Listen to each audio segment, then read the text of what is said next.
A Body of Doctrinal Divinity, Book 1, by Dr. John Gill, Chapter 24, of the Sufficiency and Perfection of God, narrated by David Clark. From this attribute of God, he has one of the names Shaddai, which signifies who is sufficient, or all-sufficient, of which, see Chapter 3, three things may be observed under this attribute. 1. That God is a self-sufficient being, and needs not anything from without himself to support himself, or to make himself happy. He is the first of beings, the first and the last. Before him there is no God formed, nor will there be any after him. From everlasting to everlasting, he is God. And therefore his existence is not owing to any, nor has he received any assistance or support from any being. Being self-existent, he must be self-subsistent, as he existed of himself and subsists in and of himself. Millions and millions of ages, even an eternity, inconceivable to us, alone before any other existed. He must be self-sufficient, and then so to all eternity. He is an infinite and all-comprehending being. So what is infinite, nothing can be added. If anything was wanting in him, he would be finite. If there was any excellency in another which is not in him, he would not be infinite, and so not God. Being infinite, he is incomprehensible by others, and comprehends in himself all excellencies, perfection, and happiness, and therefore self-sufficient. Who hath first given to him, and it shall be recompensed to him again, for of him, and through him, and for him are all things. Romans 11, 35-36. God is the summum bonum, the chief good, and has all that is good in him. He is good essentially, originally, and inderivatively, the source and fountain of all goodness. Every good and perfect gift comes from him, James 1:17, and therefore must have a fullness of goodness in him, sufficient for himself, as well as for his creatures, and can receive nothing from them.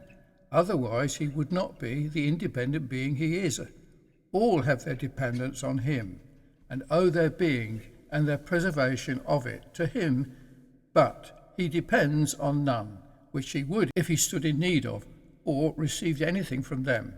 He is possessed of all perfections, as has been abundantly shown in the preceding chapters, and is sufficiently happy in them. He is perfect and entire, wanting nothing, and therefore self-sufficient. He is the fountain. Creatures and what they have are streams, and it would be as absurd for him to need them or anything from them as for the fountain to need its streams. Besides, God, in his divine persons, God Father, Son, and Spirit, have enough within themselves to give the utmost, yea, infinite complacency, delight, and satisfaction amongst themselves and to another, and had before any creatures were made, and would have had if none had been made, and so ever will.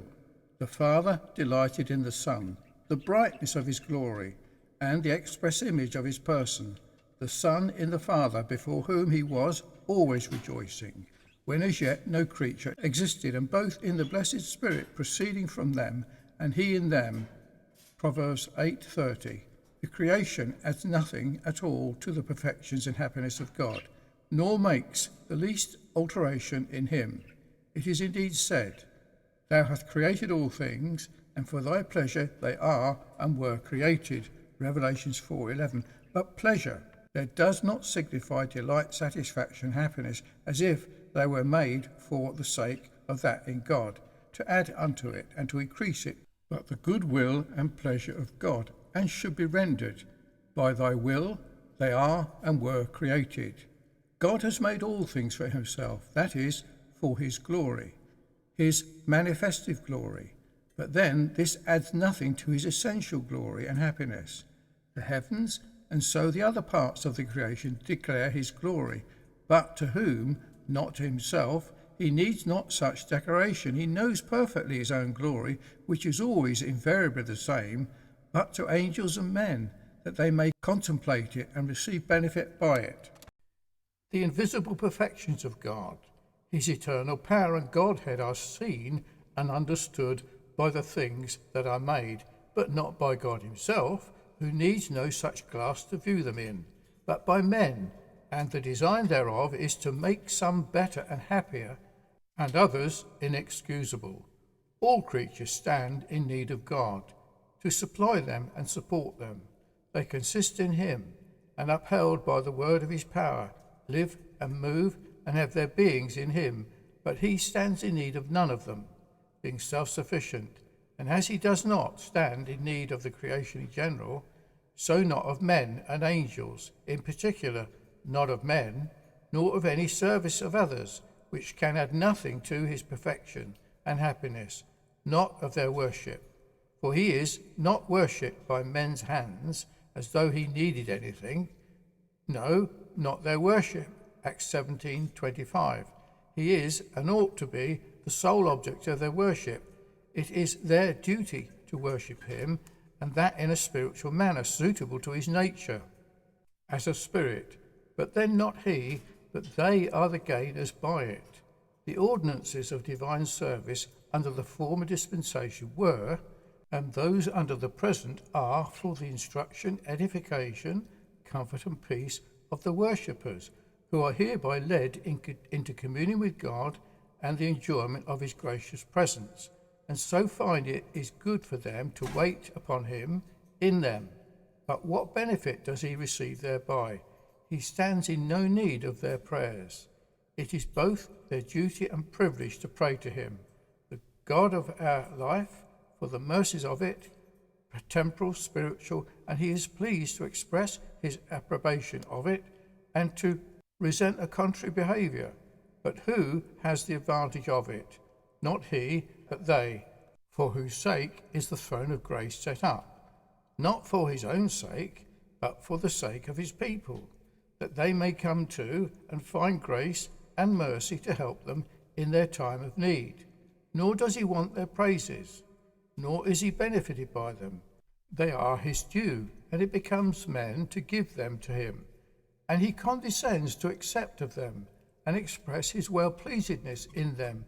But then the celebration of his praises adds nothing to his perfection and happiness, but to the perfection and happiness of men, who are made better thereby. Nor is the obedience of righteousness of men of any profit to God. Obedience to his commands ought to be yielded, and works of righteousness joined by him ought to be performed. But then when we have done all we can, we are but unprofitable servants to him. If thou art righteous, what givest thou him? Or what receiveth he of thy hand? Such works and such righteousnesses may be profitable to men, and is the reason why they are to be done. But can a man be profitable unto God? As he that is wise may be profitable to himself or to others. Is it any pleasure to the Almighty that thou art righteous? Or is it gain to him that thou makest thyself perfect? Job 22:2, 3, 35:7, 8, Luke 17:10, or Titus 3:8. Should it be said that God is glorified by men in the worship of him, by prayers to him, and praising of him, by obedience to his will, and by living soberly, righteously, and godly, John 15:9, Matthew 5:17, it is very true. These make for the manifestation and display of his glory among men, but make no addition to his essential glory and happiness. The same may be said of the worship and services of angels, of the imperfection and unprofitableness of which to God they are sensible themselves, and blush and cover their faces while performing them. Isaiah 6:2-3. And though they are indeed made use of as instruments in providence, but not in creation, in the preservation of God's people, and in the destruction of their enemies, and in other affairs of this world, yet not of necessity, but of choice. It is not because needs them and cannot do without them, but because it is his will and pleasure, just as he makes use of the ministry and ministers of the word, for the conversion of sinners and comfort of saints. Not that he needs them, nor could not convert the one and convert the other without them. For it is certain he can, and often does, but because these are the means and instruments he chooses to make use of. 1 Corinthians 5:3-7. There's a very remarkable expression in Psalm 16:2-3. My goodness extendeth not to thee, but to the saints that are in the earth, and to the excellent, in whom is all my delight. Which is spoken by David of himself only, indeed confirms what has been before asserted, that the goodness of men, even of the best of men, is of no advantage to God himself, but to others. The goodness of David in the preparing of the building of the temple and providing for the worship of God in it, in composing hymns and psalms to be sung by men, and in the whole of his life and conversation, was of no avail to the essential happiness of God, but was of use to the saints, both for their profit and by way of example to them. But is spoken by him in the person of Christ, as it is clear the words are, then they carry in them an higher sense still, as that the holiness of Christ as man added nothing to the perfection of God and his nature, that the obedience he yielded in it was for the sake of men, who had the advantage of it, and not God, that the satisfaction he made to divine justice for his people stood in no need of it. He could have glorified his justice in the destruction of them, as well as the apostate angels, the old world and Sodom and Gomorrah, though the debt of obedience paid to the law and the debt of punishment paid to justice in their room has magnified the law and made it honourable. The benefits of this redound to men only, who hereby have their debts paid, their scores cleared, and they stand free and discharged in open court. Though the glory of God is greatly displayed in salvation by Christ, the goodwill is to men, and all the good things he is come as high priest, and that comes thereby, come not to God, but to men, as pardon, peace, righteousness, eternal life. God is then self-sufficient being and needs nothing from without himself, nor does he receive anything. 2. God is an all-sufficient being and has enough within himself to communicate to his creatures. He is able to do whatsoever he pleases, to fulfill all his engagements and promises, and to do exceedingly abundantly above all that men ask or think. And so communicative and diffusive is his goodness, that it extends to all his creatures, and every good and perfect gift comes from him, which is a full proof of his all-sufficiency, and which appears in his gifts of nature and providence. For he gives life and breath to all things, to his creatures, Acts 17:25.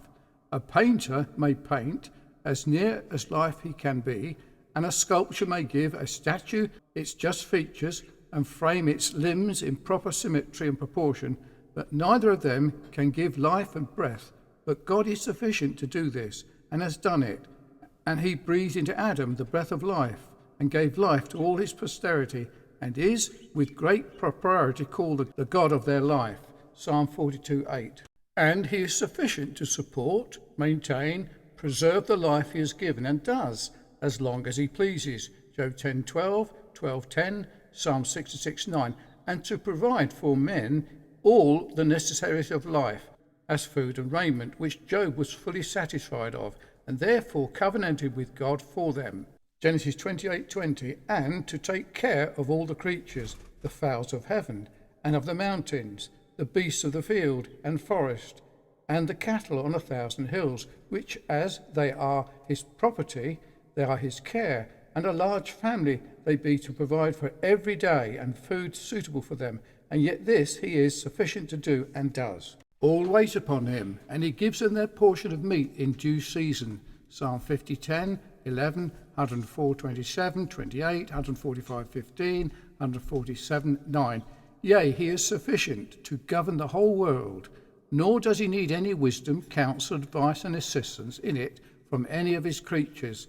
Isaiah 40:13, 14.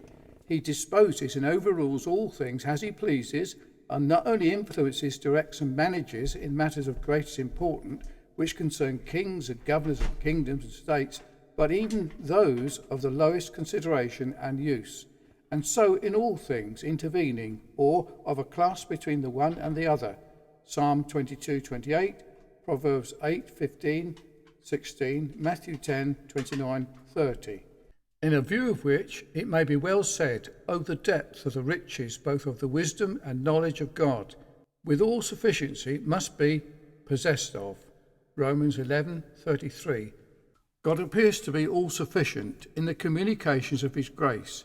He is the God of all grace, and able to cause all grace to abound towards his people, and to supply all their wants after the rich and glorious plenitude, and all sufficiency in himself by Jesus Christ. He has stored the covenant with all the blessings of grace.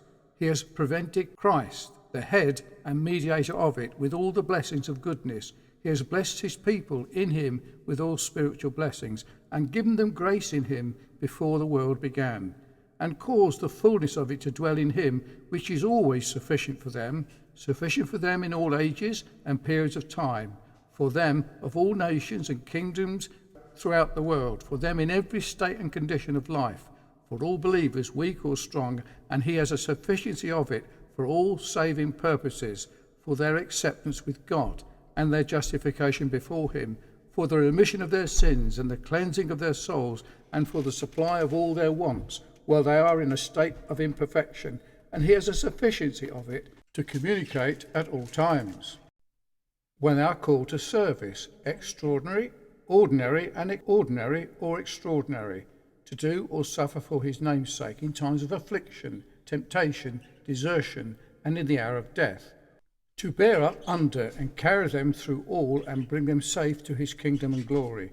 1 John 14, 16:2, Corinthians 12:9, Philippians 4:19. 3. God is a perfect being, entirely perfect and wanting nothing. Be ye perfect, even as your Father which is in heaven is perfect. Matthew 5:48. His nature is perfect.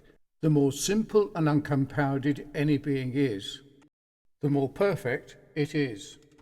God is a spirit. Actus simplicissimus, the most pure, spiritual, simple and uncompounded being, and therefore the most perfect. No perfection of deity is wanting in him, as appears from what has been under consideration. There is a fullness of the Godhead which dwells in Christ, and the same therefore must be in each of the divine person, and especially in God, essentially considered, and every attribute of his is perfect. He is perfectly immutable. There is no variableness in him, nor shadow of turning. James 1:17. He is perfect in knowledge, knows himself and all creatures and things perfectly. Job 37:16. And there is a depth in his wisdom as well as in his knowledge, which is unfathomable. Romans 11:33. And as for his power, nothing is too hard for him, nor is his hand shortened that it cannot save. Isaiah 40:26, 28:59:1. And his holiness is without the least tarnish. In him are light, purity, holiness, and no darkness of sin at all. 1 John 1:5. All the perfections and excellencies that are in the creatures, angels and men, are in the most perfect manner in him agreeable to his nature, as they must, since they all come from him. James 1:17. And though there are some things which are excellencies in creatures, as the reasoning faculties in men and faith in the Christian, which properly speaking cannot be said to be in God, yet these are such as would be imperfections in him, since the former supposes some want of knowledge, which the reasoning power is employed to find out, and the latter is but an obscure knowledge, and proceeds from the authority from another, neither of which can be supposed in God, and whose knowledge is clear and perfect, and to whom no authority is superior, and therefore the want of them does not infer any imperfection in him, but, on the contrary, the highest perfection.